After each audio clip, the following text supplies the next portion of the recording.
ఆ ప్రభాకర్ రావని task force వాళ్ళు పెట్టుకొని కిడ్నాప్లు ఆఖరికి మొన్న ఏం చేశారంటే మొన్న పోలీసు వాళ్ళు పిలిచిన్నారు. మల్లన్న గారు మీరు ఒకసారి వస్తారా అంటే దేనికోసం సార్ అంటే నీ ఫోన్ కూడా ట్యాప్ చేసినా ఉంచగాడు అని చెప్పాడు. ఇదెక్కడ తప్పరా అని చెప్పి నేను పోయి చూస్తే నా ఫోన్ అంతా ట్యాప్ చేసింది.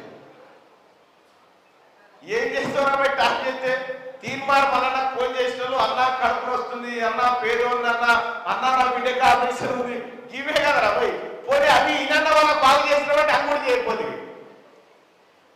ఏ ఉన్నా చీకటి వ్యవహారాలే తప్ప కేటీ రామారావు పాప ముసలాయన మంచోడే ఉన్నాడు. ఆ కేసీఆర్ వీడొచ్చి జడగొట్టాడు. కేటీఆర్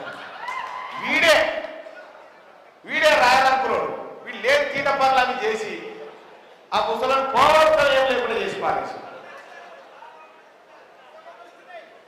వీరు కూడా కాదు. అయ్యో ఆయన ఏం జారిపడలే, ఈడే నూకేసిండట. వీడు నూకేసిండు.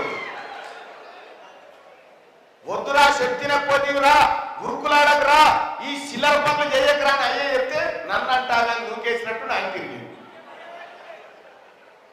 ముసలు కూడా తగ్గుతుంది. నన్ను జైల్లో పెట్టి నా బిడ్డల కళ్ళల్లో కన్నీరు చూసినావు కదా కేసీఆర్, నీ బిడ్డ ఏడుంది ఇప్పుడు? కన్నీళ్లు పెడతలేదు.